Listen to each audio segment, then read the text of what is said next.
Ashama akkam nagaa jirtu baga jiraattan isin jedha. Asumaan waan tokko isinitti agarsiisuu dhufee wanni sunis maali jechuun keessaniin oolu. Kireemii kana namni wallaaltaniin jirtanii jechuudha. Namni baay'een keessaniin beeytanii anillee waan kana yeroo baay'ee namni dhadhaa irraa baasnaa, dhadhaan hin baarraa, dhadhaa bareedaatu irraa bahaa jedhanii yeroo hunda viidiyoo ilaalaa jechuudha. Viidiyoo sanii haala kamiin isaan baasuu danda'anii wanni kun dhadhaa hin baasa jedhanii in soban je'ee ture.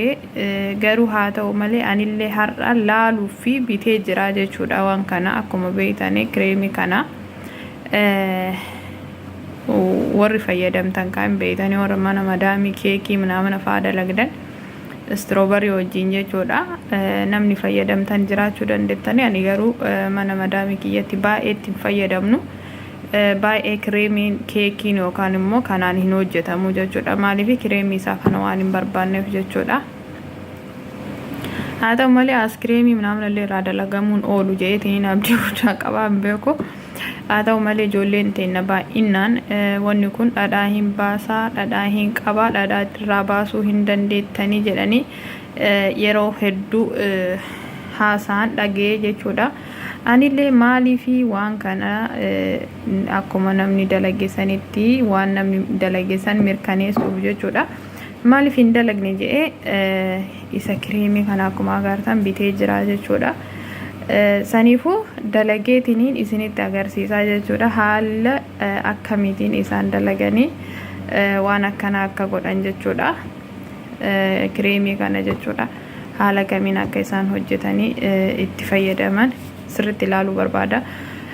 Baay'ee maalinni dhadhaan mataa keetiif hedduu barbaachisaadha. Mataan kee akka ji'uuf jechuudha. Biyya keenyatti mataa yoo si dhukkubee yoo mataan si gogee dhadhaa dibatta ka biyya keenya alhamdulillah shukrii isaa dhadhaan hedduu tu jira jechuudha biyya keenya akkuma beeytan sanii.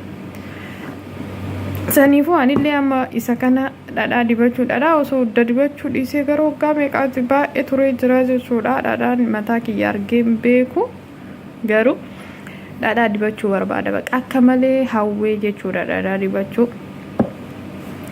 Yeroo hedduu ijoolleen waan kana yoo agarsiistu waan yookaan dhugaa miti soba baqa hin soban yaaduma akkana godhan akkamitti kireemiin dhadhaa baasaa jedhee waan inni isaan hin amanneef jechuudha. Hin hojjedhu hojjedheellee hin beeku jechuudha kana dura. Garuu amma immoo haala inni itti dalagamuun waan viidiyoo laaleetiin hin jeef viidiyoo san laalee hojjedhe jechuudha.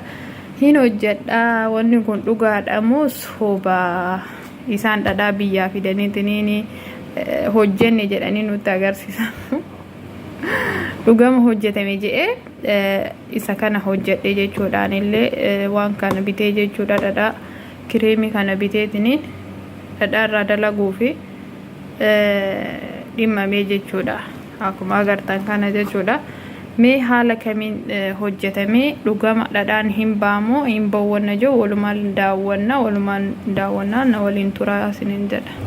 Akkuma agartan kunoo onnoon isaa kunooti. Inni kun immoo bishaanii kubbaayyaa xiqqaa isinitti fakkaateen kubbaayyaan kun guddaadha. Baay'ee tokko guddaadha. Kubbaayyaan kun guddaadha. Kubbaayyaa kanaa fi isa kana kallaaxaa kanatti naqnaa jechuudha. Kunoo akkuma agartan kanatti kallaaxaa kanatti naqannee jirra jechuudha. Akkuma agartan kunoo kallaaxaa bishaanii fi onnaan isaa kallaaxaa kana keessa jira. Achiin booda dhugaa dubbachuu fi dhadhaan kuni ani garuu haga ammaatu hin amanne dhugaa isinitti himuuf jechuudha. Kunoo akkuma agartan kan kallaaxaan akkana godhee jira. Garuu ani haga ammaatu hin amanne dhugaadha soba isaa hin amanne. Mee walumaan daawwanna. Akkuma agartan kana egaa kireemii isaa kan itti fayyadamnee jirra. As keessa kun akkuma agartan kallaaxaa daqiiqaa 10 takka kallatee jira. Kun akkuma agartan amaan dhadhaan isaa bahee jira. Wallaahi hin amannee jechuudha. Ijoolleen wayita dalagdu akkanumaan dhiyootana dhadhaa keessa kaa'anii fa'a je'eetiniin onna jedha. Kun akkuma agartan dhadhaan nu bahee jira jechuudha. Maashaallah. Hedduu namatti tola. Sanuu dhadhaa hedduu baay'ee ta'e tokkotu naaf bahee jechuudha. akkeet tallaaja keessa kaa'ee kan guyyaa hedduu dibadhu inta ajeetiin abdii guddaa qabaa jechuudha. yoo barbaade basseellee akkeet faa namni onna jaalatu faa yoo akka kiyyaa marqa jaalatu faa namni jiru jiraate akkanatti itti fayyadamuu danda'a jechuudha. kunoo akkuma agartan kana dhadhaan hedduu naabee jira jechuudha. dhugaa hedduu tokko namatti tola. isinis akkanatti itti fayyadamaa silintadha. dhadhaan kun baay'ee tokko namatti fayyada. dhugaa baay'ee tokko natti tolee jechuudha. ani baay'ee tokko baqa na ajaa'ibee jechuudha. akkamitti wanni kun dhadhaan isaa bahaa jechuudha. garuu hafuurallee hafuura badaa hin qabu jechuudha. akkuma agartan hafuura badaa hin qabu. dha'uu dandeettanii jechuudha. akka inni isin jabaatuuf jechuudha. amma kun lallaafaadha jechuudha. hedduu lallaafee jira. akka warri keenya duraan dha'uu sanitti dha'ee mee waan isaa ilaallaa walumaan jechuudha. dhugaa dhadhaa kana dhugaan amannee tureeyyuu kunoo akkuma agartan kana dhadhaa hagana guututu naabee jechuudha. kireemii isa kana tokkocha kanarratti jechuudha. isa kana tokko kanarraa haganatu naabee jechuudha. waan xiqqaa isiniif itti fakkaate kunoo guutee jira jechuudha. akka malee guutee jira. bishaan qaba. guutuu isaa kana hojjetadhee jechuudha. kana matallaaja keessa kaa'adhee mataa kooniin dibadhaa jechuudha. akka inni barbaadutti jechuudha. dhugaa itti fayyadamaa sana jedha. warroonni hojjetanii nutti agarsiisan haa galatoomanii jedha. maaliifi dura hin amanne garuu hojjetanii arguun waan bareedaa jechuudha. namallee akka amantu si taasisaa jechuudha. maaliifi namni kun hin sobaa jettee karamaa akkanumaan laaltee namni kun soba dalage jechuurraa markeeffattaa jechuudha. waan san ta'eef baay'ee tokko natti tolee jira. በጣም ደስ ብሎኛል። ይሄን ነገር ብዙ ጊዜ ሰው ሰርቶ ሲያሳይ ማለት ነው ውሸት ነው ነበር የምለው። እውነት አይደለም። ይሄ እንዴት ቅቤ ይወጣል ምናምን ብዬ ነበር ማስበው ታውቃላችሁ። ግን ደግሞ እንደዚህ ቅቤ አውጥቼ ሳየው ደግሞ በቃ በጣም ሰውን እንዳምን አድርጎኛል ማለት ነው። እና በጣም ጥሩ ነገር ነው። ይሄንን በዚህ የሚያክል ቅቤ አግኝቻለሁ ማለት ነው። ከአንድ ክሬም ማለት ነው። እናንተም ተጠቀሙበትና እንደዚህ ክሬም አውጡ ማለት ነው። ማየት ማመን ነው ይባላል። ሰርታችሁ ስትጠቀሙ ታምናላችሁ። በቃ የሆነ ነገር ከሰው እንድታምኑ ያደርጋችኋል። ግን ደግሞ ሳትሰሩ ስትቀሩና ደግሞ ሰውን ውሸታም ነው እንደዚህ አይሆንም ምናምን ብለ ስናምን ማለት ነው እንደዛ ስናይ ይመስለናል። ግን ደግሞ አይደለም። እንደምታዩት ይሄ ቅቤ ነው። ቅቤ ወጥቶለታ የኢትዮጵያ ቅቤ ባይጠነክርም ማለት ነው ትንሽ ተላጃ ውስጥ ከተቀመጠ ይጠነክራል ማለት ነው። እንደምታዩት ይሄው የኢትዮጵያ ቅቤ ነው የሚመስለው ማለት ነው። ክሬም እንዳይመስላችሁ ማለት ነው። በጣም ደስ የሚል ለስላሳ እና በጣም ደስ የሚል ነው። በቃ ይሆናል አይደለ? እንትኑ በጣም ደስ ይላል ማለት ነው።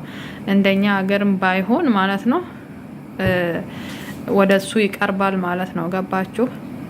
እና ምንም ሽታ የለውም ደግሞ እንደዚህ ሽታ ይኖረዋል ወይ ደግሞ በቃ የሚያስጠላ ሽታ ሊኖረው ይችላል ምናምን ልንል እንችላለን።